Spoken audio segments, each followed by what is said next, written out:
Kamwe usifanye vitu hivi 6. Namba 1. Usimwambie mtu yeyote ndoto zako.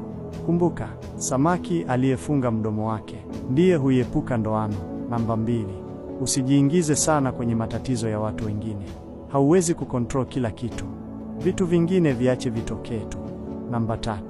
Usimuulize mtu yeyote kutaka kumkopesha pesa, kwa sababu pesa inavunja urafiki na kukufanya kuwa ombaomba wa deni lako. Namba 4. Punguza kulalamika sana.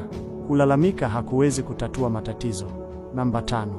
Usitumie zaidi ya unachokipata. Utakuwa maskini. Namba 6. Usiujutie wakati uliopita. Kilichofanyika tayari kimekwisha kufanyika na hauwezi kubadilisha chochote.